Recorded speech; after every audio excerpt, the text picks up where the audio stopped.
मराठा आरक्षणाच्या विरोधात याचिका दाखल केल्यानंतर अनेकांच्या निनावी धमक्या येत असल्याचा दावा सुद्धा सदावर्ते यांनी केला। या हल्ल्यामागे कोण आहे? हा हल्ला आरक्षणाला आक्षेप घेणारी याचिका दाखल केल्यामुळे झाला का निराशेतून, संतापातून? हे सगळं पोलीस तपासात समोर येईलच, पण यामुळे आणखीन काही प्रश्न निर्माण झालेत आणि याच प्रश्नांची उत्तरं शोधण्याचा आपण प्रयत्न करणार आहोत।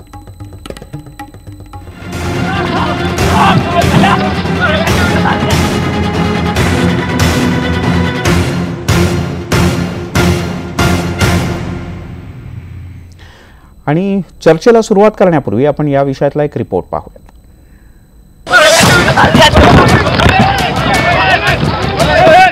मराठा आरक्षणाच्या विरोधात याचिका करणाऱ्या जयश्री पाटील यांचे वकील ॲडव्होकेट गुणवंत सदावर्ते यांच्यावर उच्च न्यायालयाच्या परिसरात हल्ला झाल्यानं एकच खळबळ उडाली।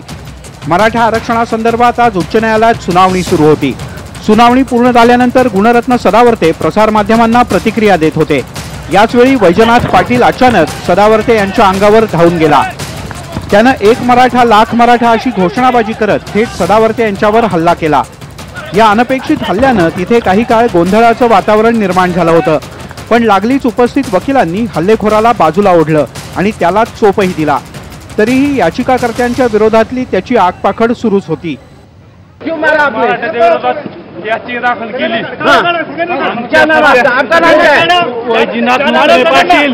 वैजनाथ मुखले पाटील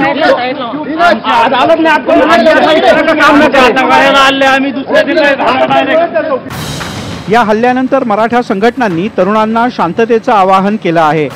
आरक्षणाचा मुद्दा न्यायालयात असल्यानं तरुणांनी शांत राहावं अशी भूमिका मराठा क्रांती मोर्चाच्या समन्वयकांनी घेतली आहे। काही घटना अशी झालेली आहे महाराणीची वकिलांना, तर माझं आपल्या माध्यमातून सर्व तरुण बांधवांना एक आव्हान आहे, विनंती आहे की ज्या वेळेला न्यायिक लढाई सुरू असते त्यावेळेला आपण न्यायदेवतेवरती विश्वास ठेवून थोडेसे वाट बघितली पाहिजे, कोणत्या पद्धतीने आपलं प्रकरण चालू आहे आणि ह्या प्रकारचे कोणतीही हातापायी किंवा हातादायी निर्णय न घेता आपण थोडासा संयम राखला पाहिजे। या हल्ल्यानंतर ॲडव्होकेट गुणरत्न सदावर्ते यांना तात्काळ सुरक्षा पुरवण्याचे आदेश न्यायालयाने दिलेत। दरम्यान हा हल्लेखोर कोण आहे, त्यामागे कोणती संघटना आहे याची चर्चा झळायला सुरुवात झाली आहे। त्यामुळे राज्य सरकारला सुद्धा हे प्रकरण अतिशय संवेदनशीलपणे हाताळावं लागणार आहे। विवेक कुलकर्णी, न्यूज 18 लोकमत, मुंबई।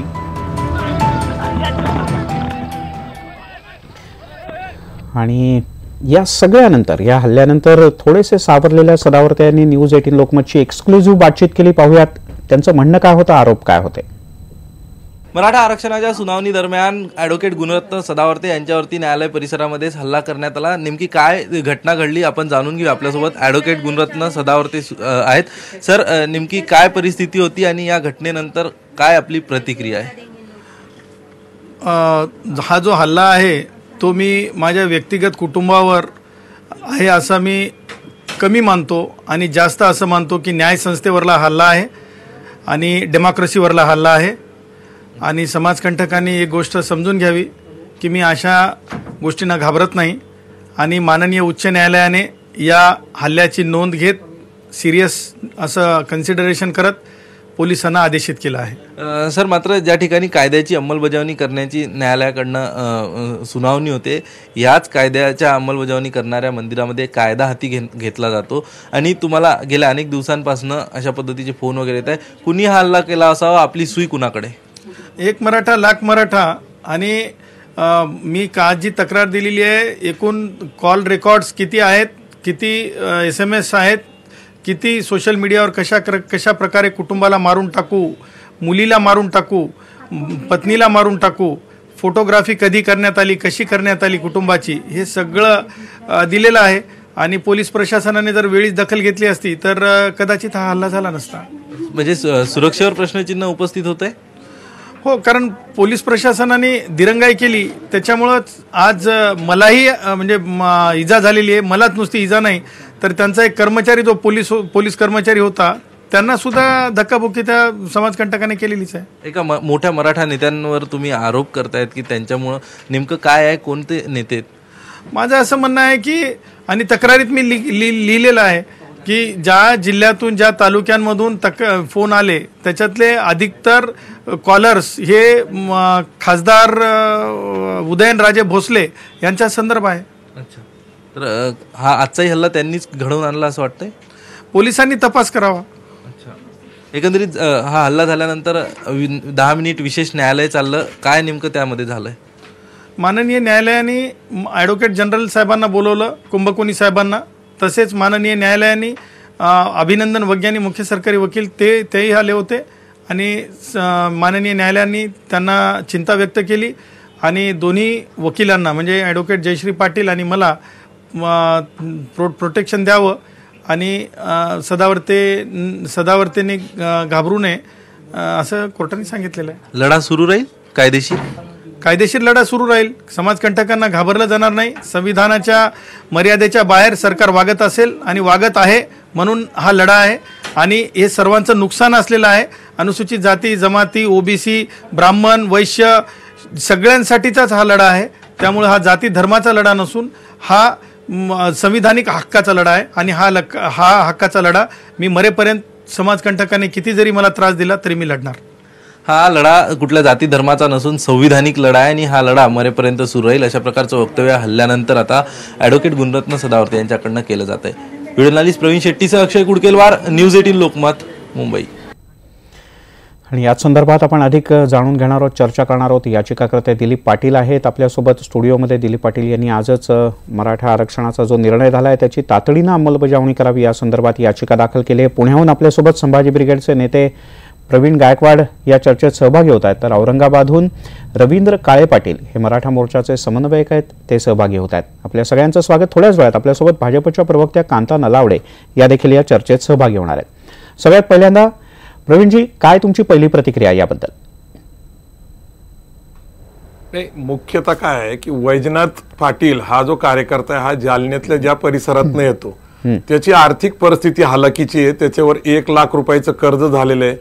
वडील सालगडी म्हणून कामाला जातात आणि ज्या वेळेस सरकारने 16% आरक्षणाची घोषणा केली, तो ग्रॅज्युएट आहे. त्याला असं वाटत होतं की आपल्या हातातोंडाशी आलेला जो घास आहे तो एकटा व्यक्तिगत कुटुंब म्हणून किंवा व्यक्ती म्हणून नाही, तर या समाजाला न्याय 28 वर्षानंतर मिळतोय. 38 तरुणांनी आतापर्यंत आत्मबलिदान केलंय आणि मराठा ठोक मोर्चाच्या निमित्ताने 10,000 लोकांवर आतापर्यंत गुन्हे झालेले आहेत. अशा वेळेस न्याय मिळत असताना त्याला असं वाटलं की बाबा हे सदावर्ते जे आहेत त्यांच्यामुळे आपल्यावर अन्याय होतोय किंवा आपला जो न्याय मिळणार आहे तो लांबणीवर पडतोय. मुळातच मला या ठिकाणी स्पष्ट करायचं आहे की हे जे आरक्षण आहे हे मृगजळ आहे. कारण नारायण राणे समितीचं 16%च आरक्षण होतं. आरटीआयचे कार्यकर्ते केतन तिरोडकरांनी त्याच्यावर स्टे घेतला होता, अनेक लोकांनी त्याच्यावर स्टे घेतला होता आणि आतापर्यंत 4 वर्षावर त्याच्यात निर्णय आलेला नाही.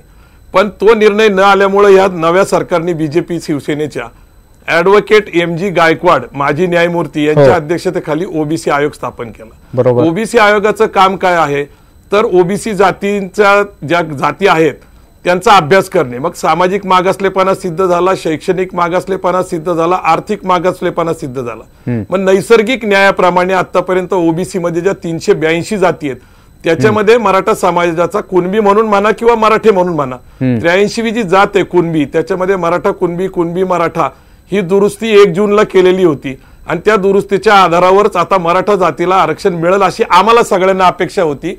कारण 50%चं वरचं जे आरक्षण आहे ते सुप्रीम कोर्टाच्या जजमेंट प्रमाणे ते टिकणार नाही. आतापर्यंत जाट असेल, कप्पू असेल, गुज्जर असेल या सगळ्यांना अशा प्रकारचं 50%चं आरक्षण दिलेलं ते सुप्रीम कोर्टाच्या जजमेंट प्रमाणे. मला असं वाटतं प्रथम दर्शनी हा जो काही हल्ला झाला हा राग, संताप किंवा भीती अशा सगळ्यातनं मिळून हा हल्ला झाला असं तुमची पहिली प्रतिक्रिया आहे?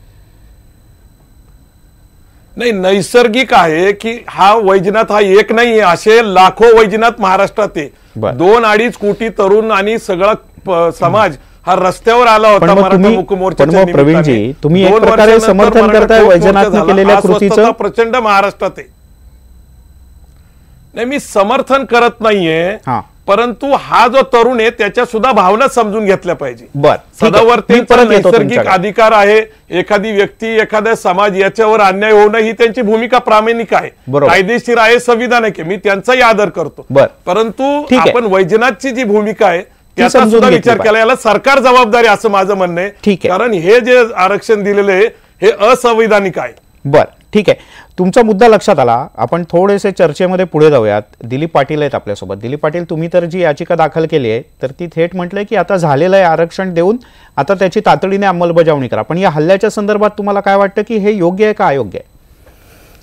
पहिली गोष्ट आपण बघितलं असेल की या क्लिपमध्ये तो जी व्यक्ती आहे, जे वैजनाथ पाटील आहे, त्यानं घोषणा दिली 1 मराठा लाख मराठा, आणि त्यानंतर तो त्या जे काही डिबेट बाईट चालू होती त्या ठिकाणी तो गेला आणि त्यानं धक्काबुक्की करायचा प्रयत्न केला.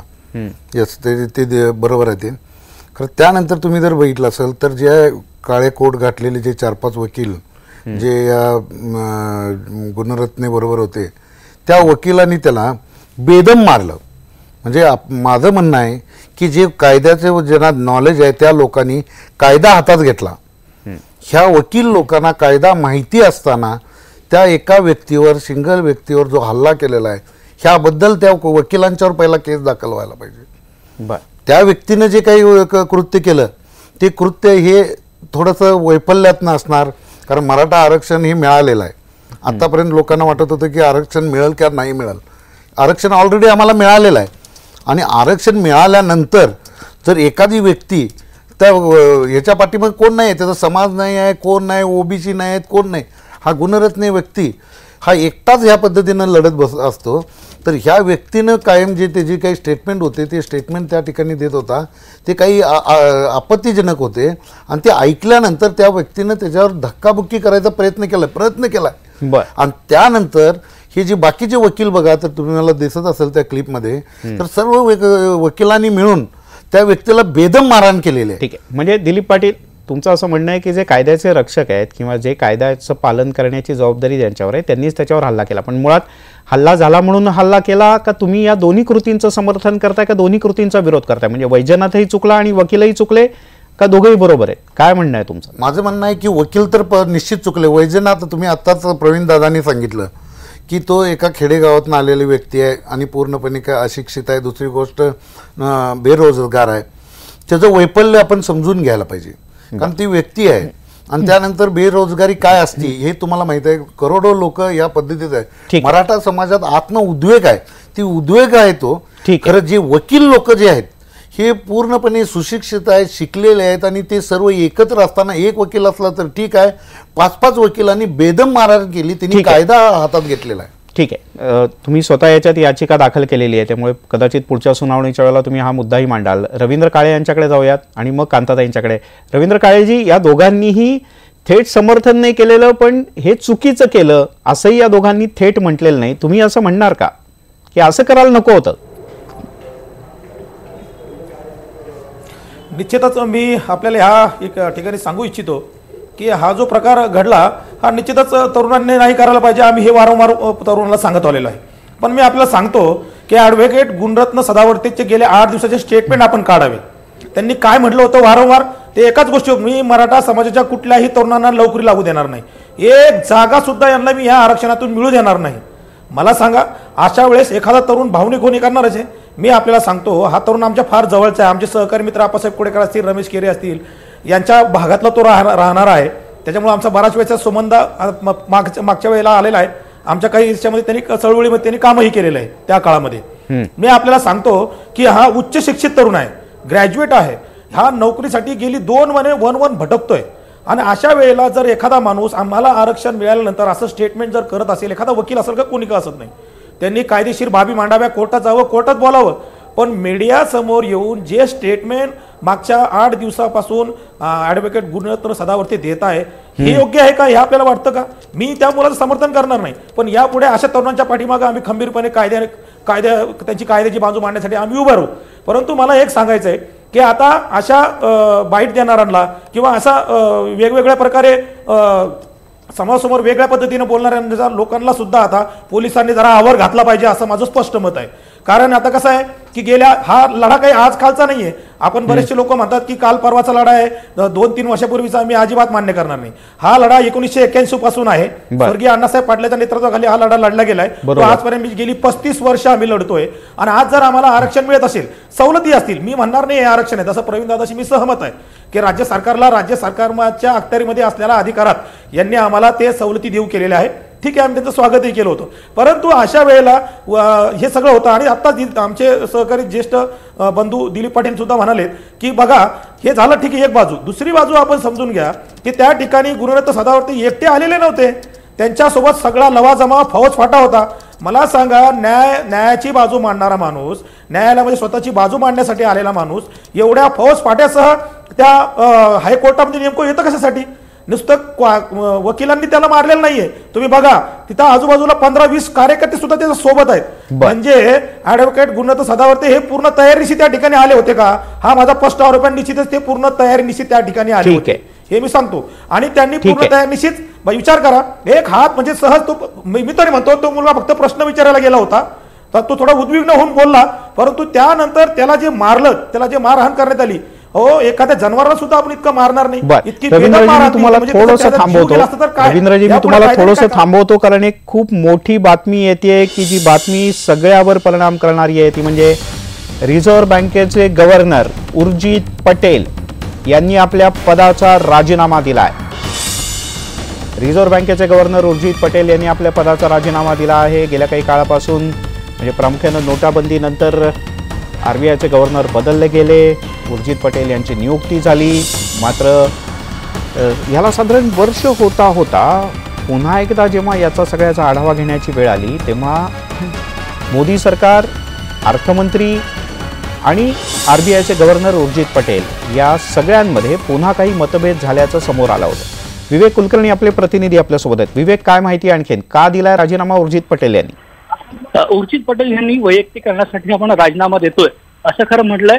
पण गेल्या काही काळापासून आरबीआय आणि केंद्र सरकार यांच्यात जो संघर्ष सुरू होता त्या पार्श्वभूमीवर हा राजीनामा आहे. आरबीआयची स्वायत्तता त्याच्यावर केंद्र सरकार घाला घालतंय अशा पद्धतीची एक चर्चा काही काळापासून सुरू होती. आरबीआयचे एक डेप्युटी गव्हर्नर संदर्भातली जाहीर वाचित देखील केली होती आणि त्यावेळेसपासूनच खरं तर केंद्र सरकारने आरबीआय यांच्यामध्ये विसंवाद वाढत चालला याची चर्चा झालेली होती. आरबीआय कडचा जो अतिरिक्त निधी आहे तो केंद्र सरकार आपल्या काही योजनांसाठी वापरायचा होता, त्याला मात्र आरबीआयने नकार दिला होता. आणि या केंद्र सरकार आणि आरबीआय यांच्यात आलबेल राहिलेला नाही अशा पद्धतीची चर्चा होती आणि त्याच पार्श्वभूमीवर उर्जित पटेल यांनी हा राजीनामा दिलेला आहे. खरं तर उर्जित पटेल हे वैयक्तिकरण म्हणत असले तरी हा दुरावा यासाठी कारणीभूत ठरलाय का याची चर्चा पुढची काही काळ होत राहणार आहे.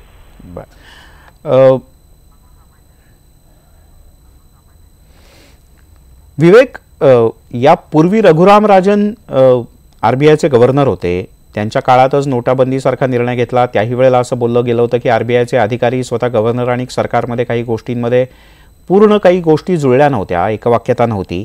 आणि आता पुन्हा त्याच्यानंतर मोदी सरकारच्या पसंतीचे म्हणून उर्जित पटेल यांची नेमणूक झाली. पण त्यांच्याही बाबतीत पुन्हा असंच झालंय की सरकार आणि आरबीआयचं पटलेलं नाही. म्हणजे 5 सप्टेंबर 2016ला उर्जित पटेल यांची नियुक्ती झाली होती. जेमतेम 2-2.25 वर्ष जेमतेम होत आहेत. काय सांगशील?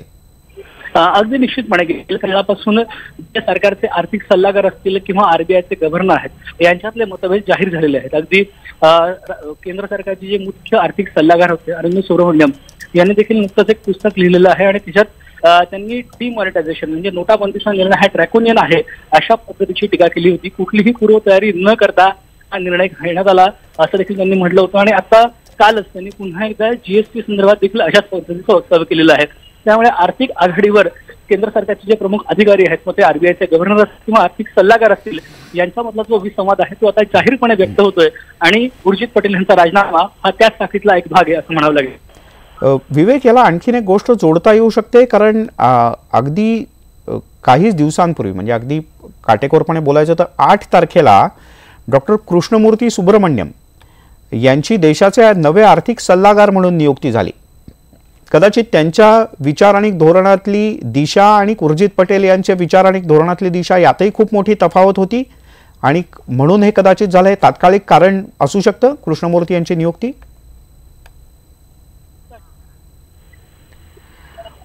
विश्वास उडगी आपल्या सोबत आहेत, बँकिंग क्षेत्रातले तज्ज्ञ आहेत. उडगी सर, काय तुमची पहिली प्रतिक्रिया? आरबीआयचे गव्हर्नर उर्जित पटेल यांनी राजीनामा दिला.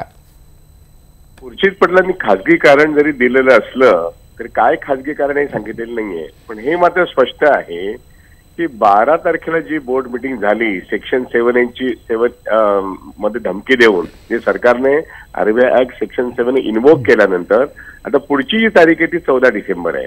आणि त्यांनी नेमलेल्या ज्या 5-6 कमिट्या आहेत, आता ह्या कमिट्या नेमणं म्हणजे he has kept the ball rolling. त्यामुळे गव्हर्नमेंटची कुठलीही मागणी मंजूर न करता वाटाघाटी सुरू ठेवणं ह्या प्रक्रियेमध्ये आज आरबीआयने व्यवस्थितपणे मूव्ह केलेली आहे. पण त्यांच्यावरचा दबाव वाढतोय. आता एक लक्षात घ्या की माझी अर्थ सचिव सुद्धा आता सरळ बोलायला लागले की हा जो प्रश्न आहे नोटाबंदीचा ही घोडचूक होती. अर्थव्यवस्थेत जीडीपी बाबत सुद्धा त्यांनी विधान केलं, जीएसटी बाबत सुद्धा त्यांनी विधान केलं. आता ही सगळ्या गोष्टीमध्ये आज दडपण हे उर्जित पटेलांवरती आलेलं आहे. आणि म्हणून त्यांनी एवढ्या मोठ्या दडपणाला बळी न पडता खरं म्हणजे त्यांनी फेस करायला पाहिजे होतं. कारण का त्यांनी ऑटोनॉमी टिकवण्याकरता ज्या पद्धतीने इतके 2-3 महिने सरकारशी 2 हात केलेले आहेत, आता मात्र कदाचित तो दबाव सरकारचा सहन करणं शक्य न झाल्यामुळे खासगी कारण दिले. उडगी सर, ही यादी काही थोडकी नाहीये. म्हणजे असे कुठले गव्हर्नर आहेत की ज्यांचं सरकारशी अगदी फारच पटलं, तर असं नाहीये. म्हणजे अगदी मल्होत्रा होते, व्यंकटरमण होते, रंगराजन होते, त्याच्यानंतर बिमल जालान होते, रेड्डी होते. यांचं काही ना काहीतरी सरकारशी खटके उडाले होते, काही ना काहीतरी मतभिन्नता होती. पण तुम्ही म्हणालात तसं की त्यांनी राजीनामा दिलेला नव्हता. या बाबतीत मात्र राजीनामा दिला गेला पाठोपाठ दुसऱ्यांदा, म्हणजे रघुराम राजन आणि त्या पाठोपाठ उर्जित पटेल. नाही, पूर्वीची सरकार जी आहे त्यांचे फायनान्स मिनिस्टर आणि गव्हर्नरचे मतभेद एखाद्या विषयावर होत असतात.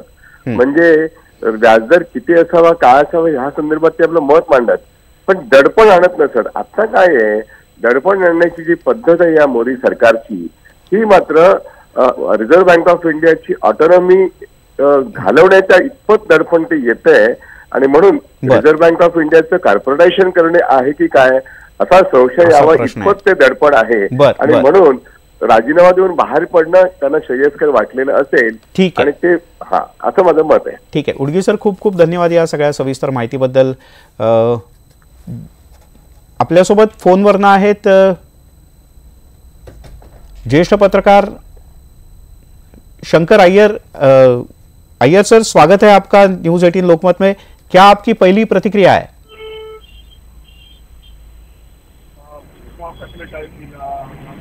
अय्यर सर, माझा आवाज येतोय तुमच्यापर्यंत?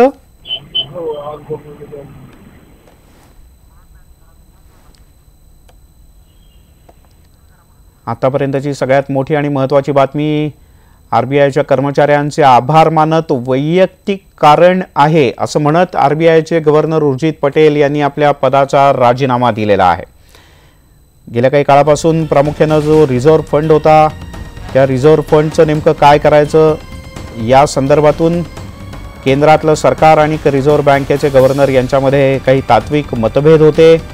आणि त्या मतभेदांचाच परिणाम एक प्रकारे आपल्याला दिसतोय. 4 दिवसांपूर्वी जी बैठक झाली होती. शंकर अय्यर आपल्यासोबत आहेत, ज्येष्ठ आर्थिक विश्लेषक आहेत, पत्रकार आहेत. शंकर जी, मेरी आवाज आ रही है आप तक? हो, ऐकतो मी. शंकर सर, काय तुमची पहिली प्रतिक्रिया आहे? रघुराम राजन आणि पाठोपाठ उर्जित पटेल या दोन्ही आरबीआय गव्हर्नरनी राजीनामा दिलाय. नाही, हे म्हणजे बॅड मॅनेजमेंट, पर्सनल मॅनेजमेंट जे वाईट झालं. म्हणजे एक गोष्ट आपल्या इथे जेव्हा इतकं बँकेचा प्रॉब्लेम चालू आहे आणि आर्थिक डिसिजन पेंडिंग आहे, त्यामध्ये ह्यांचा राजीनामा म्हणजे एक काय म्हणतात अत्यंत रिग्रेटफुल आहे, दिलगीर सारखं. ह्याच्यामध्ये हे म्हणजे डिमॉनिटायझेशन झालं तेव्हापासूनच एक परिकल्पना होती लोकांची की हे जास्त दिवस राहणार नाही म्हणून. आणि मागच्या ते 5-6 महिन्यामध्ये आधी त्यांना वित्तमंत्रींनी फटकारलं एनपीए बद्दल. आणि हॅलो, हा सर बोला, तुमचा आवाज येतोय. जे एनपीएस जेव्हा वाढले तेव्हा वित्तमंत्रींनी एक स्टेटमेंट दिलं, त्यांना फटकारला सांगितलं की रेग्युलेटर आपलं काम करत नाही. त्यानंतर ह्यांनी एक भाषण दिलं की आम्ही नीलकंठ सारखं आहे, आम्ही सगळं विष आमचा घेतो म्हणून. आणि त्यानंतर आता मागे ते गुरुमूर्ती ह्यांना जे बोल केलं ते म्हणजे अय्यर सर असं म्हणता येईल की गेल्या साधारण एक वर्षभरात पुन्हा एकदा नरेंद्र मोदी यांच्या नेतृत्वाखालच्या सरकारनं उत्पन्न झालेलं आहे हो की त्यांच्याशी ते 3 लाख कोटीचं एक आरबीआयनी सरकारला ट्रान्सफर करावं असं एक सरकारची आग्रह होती. आणि सेक्शन 7 जे 80 वर्षामध्ये कधीही वापरलं नाही गेलं ते कलम वापरलं. ते सगळं होऊन मला वाटतंय की जे पॉलिटिकल सिस्टम आहे, मंत्रालय आहे, वित्त मंत्रालय त्यांचा आणि रिझर्व्ह बँक मध्ये जे आपसात ते संबंध असावं ते एकदम वाईट झालं. आणि दिल्लीमध्ये अशी एक गमतीसारखं लोक सांगत होते की हे सासूबाई आणि सुनबाई सारखं चालणार नाही म्हणून. पण सिरियसली पाहायला गेलं तर रिझर्व्ह बँक गव्हर्नर एक मोठा आपल्या इथे प्रतिष्ठित जे सर्व रेग्युलेटर्स आहे इन्स्टिट्यूशन त्यामध्ये रिझर्व्ह बँक नंबर 1 आहे. त्यामध्ये कुठलाही एक त्याच्यावर आक्षेप आलेला नाही आणि त्याला सांभाळून पण ते जी क्रेडिबिलिटी आहे ते सांभाळायला पाहिजे. आणि हे जे इतकं पर्यंत आलं की राजीनामा देऊन reserve bank governor mid term निघतात ते खूपच वाईट आहे. पण हा याच्यात उर्जित पटेल यांच्यावर इतका दबाव होता की त्यांना शेवटी पायउतार व्हावं लागलं. एक अस्मिताचा प्रश्न असतो ना. त्यांनी एक आपलं ओपिनियन दिलं सरकारला. पहिलं ते बघा डिमॉनिटायझेशन सरकारची डिसिजन होती आणि त्यांनी आपलं कंध्यात घेतलं आणि सगळं जितके लोकांना जी क्रिटिसिझम होती ते सर्व रिझर्व्ह बँकवर गेली. त्यानंतर जेव्हा बँकेचे एनपीए झाले, आता बँकेचे एनपीए 2013-12 पासून ते उघड गोष्ट आहे. सरकारने त्यामध्ये बँकेला पैसे देऊन रिकॅपिटलाइज करायला पाहिजे होतं. त्या डिसिशन मागच्या वर्षी ऑक्टोबर पर्यंत ते डिसिशन घेतलं नव्हतं आणि मग ऑक्टोबर मध्ये सांगितलं की 1 लाख कोटी आम्ही इन्व्हेस्ट करणार. ते अजूनही पूर्ण झालेलं नाही. पण त्यानंतर जेव्हा 10 लाख कोटी एनपीए झालं असं माहिती आली, न्यूज आली, तेव्हा ते सरकारनी सर्व जे ब्लेम आहे ते गव्हर्नरवर आणि रिझर्व्ह बँकवर लावलं. आणि आता सध्या 2 महिन्यापासून त्यांच्यावर ते सेक्शन 7चा हे लागू केलेलं आहे. आणि ते मध्ये नोव्हेंबर 12 किंवा 10 ला पंतप्रधानांना पण भेटले होते. पण तेव्हा जे पण कॉन्सोलेशन झालं त्यात काउन्सिलिंग झालं त्याचा काय पुढे परिणाम झालेला नाही. आणि शंकरजी आपल्यासोबत राज्याचे माजी मुख्यमंत्री आणि ज्यांचा केंद्रातला सुद्धा पंतप्रधान कार्यालयातला मोठा अनुभव आहे पृथ्वीराज चव्हाण आहेत आपल्यासोबत. पृथ्वीराजजी, काय तुमची पहिली प्रतिक्रिया उर्जित पटेल यांनी राजीनामा दिला? नाही, मला तर धक्का बसलेला आहे खरं म्हणजे. अशा प्रकारचं काही घडेल अशी 4 डिसेंबरला शक्यता वाटत होती. आणि त्या दिवशी रिझर्व्ह बँकेच्या बोर्डाची बैठक होती आणि खूप उलट चर्चा चालल्या होत्या की रिझर्व्ह बँकेवर जेटली मोदींचा प्रचंड दबाव आहे, 3-4 लाख कोटी रुपये घ्यायचे.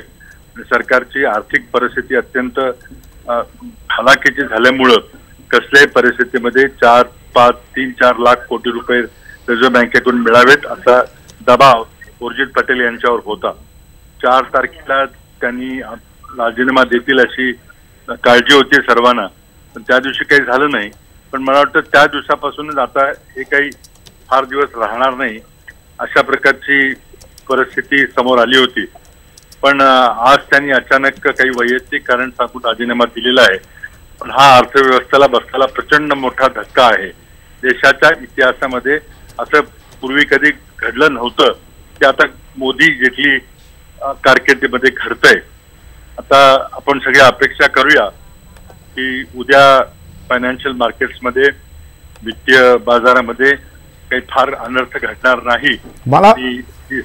मला तुम्हाला तेच विचारायचं होतं की नेमका याचा शेअर मार्केट पासून एकूणच आर्थिक उलाढाली घडामोडी यांच्यावर कशा पद्धतीचा परिणाम होईल? नाही, फक्त शेअर मार्केट नाही, पण खूपच मोठा परिणाम होणार आहे. कारण अर्जेंटिनाचं उदाहरण नेहमी दिलं गेलं आणि त्यावेळेला सरकारने अर्जेंटिनावर काही विशिष्ट निर्णय घ्यायला दबाव टाकला आणि त्यावेळेला देखील रिझर्व्ह बँकेच्या गव्हर्नरनी राजीनामा दिला होता. असं अचानक अर्थव्यवस्थेला इतका मोठा धक्का देणं हे काही उचित नाहीये आणि त्यामुळे मला वाटतं त्याचा अनिष्ट परिणाम होण्याची शक्यता आहे. ते काय घडू नये अशी आपण अपेक्षा करूया. पण एक गोष्ट त्यातून निश्चितच अधोरेखित होते की केंद्र सरकारची आर्थिक परिस्थिती काही सुस्थितीत नाहीये. त्यामुळं म्हणजे त्यांना नोटाबंदीतून 3 ते 4 लाख कोटी रुपयाचा नफा मिळेल कारण तेवढ्या नोटा परत येणार नाही अशी जी अपेक्षा होती. चव्हाण सर, याचं सगळ्याचं मूळ तिथे आहे असं वाटतंय तुम्हाला? नक्कीच आहे. बरोबर. आपल्यासोबत नरेंद्र जाधव सर पण आहेत, ज्येष्ठ अर्थतज्ञ खासदार आहेत ते. जाधव सर, काय तुमची प्रतिक्रिया? सगळ्यांचं असं म्हणणं आहे उर्जित पटेल यांच्यावर खूप मोठा दबाव होता आणि म्हणूनच त्यांना राजीनामा द्यावा लागला. नाही, हे खरं आहे, त्यांच्यावरती दबाव होता. 14 डिसेंबरला केंद्रीय मंडळाची बैठक ठरलेली आहे. त्या बैठकीमध्ये एक जो मेमोरंडम येणार होता डिस्कशनसाठी, चर्चेसाठी जो येणार होता, त्यामध्ये अनेक मुद्दे आहेत आणि ते सगळे मुद्दे रिझर्व्ह बँकेच्या स्वायत्ततेवर गदा आणणारे आहेत आणि त्याची चर्चा होऊ नये म्हणून त्यांनी राजीनामा दिलेला आहे असं मला वाटतं. सरकारची परिस्थिती, आर्थिक परिस्थिती हलाखीची आहे आणि रिझर्व्ह बँकेच्या पैशांवरती दल्ला मारण्यासाठी हे आहे, हे खरं नाही. याच्याशी मी सहमत अजिबात नाही. 4-5 मुद्दे आहेत. पहिला मुद्दा त्यामध्ये असा आहे की ज्या 11 सार्वजनिक बँका प्रॉम्प्ट करेक्टिव्ह ऍक्शनच्या खाली गेलेल्या आहेत त्याचं शिथिलीकरण करावं अशी अपेक्षा आहे. अशी अपेक्षा सरकारची आहे. नंतर दुसरी अपेक्षा सरकारची अशी आहे की NBFC ज्या आहेत, नॉन बँक फायनान्स कंपनीज, यांना लिक्विडिटी क्रंच जो आहे, क्रायसिस जो आहे तो दूर व्हावा. आणि तिसरी गोष्ट अशी आहे की MSME ज्या आहेत, mini small and medium enterprises, त्यांना जे लिक्विडिटीचा फटका बसलेला आहे, लिक्विडिटी क्रायसिस सिच्युएशन जी आहे, क्रेडिट क्रायसिस, त्याला मदत व्हावी अशी त्यामध्ये रिझर्व्ह बँकेने पुढाकार घ्यावा अशी भूमिका आहे. आणि चौथा मुद्दा त्या कॅपिटलचा आहे. परंतु हा कॅपिटलचा जो मुद्दा आहे त्या मुद्द्यावरती सरकारची परिस्थिती वाईट आहे म्हणून नाही. वादाचा मुद्दा असा आहे, जाधव सर, मी तुम्हाला थोडंसं रिझर्व्ह बँकेने किती प्रमाणात एक्स्ट्रा रिझर्व्ह ठेवावे हाच विषय नाही. जाधव सर, हाच विषय आहे आणि याबद्दलच अगदी दोन टोकाची मत आहेत. म्हणजे आपल्यासोबत पृथ्वीराज चव्हाण सुद्धा आहेत आणि तुम्ही सुद्धा आहात. माझी तुम्हाला दोघांना विनंती आहे की तुम्ही काही वेळ आमच्यासोबत थांबा. अगदी काही क्षणांचा ब्रेक घेऊन लगेचच परत येतो. याच बातमीवर कायम राहणार आहोत. नरेंद्र जाधव सर, तुमचेही या संदर्भातलं मत आम्हाला सगळ्यांना जाणून घ्यायचं आहे, महाराष्ट्राला जाणून घ्यायचं आहे. पृथ्वीराज चव्हाण सर, तुमचंही या संदर्भातलं मत महत्त्वपूर्ण आहे, तेही आम्हाला सगळ्यांना जाणून घ्यायचं आहे. एक छोटासा ब्रेक घेऊया, लगेचच परत येऊया.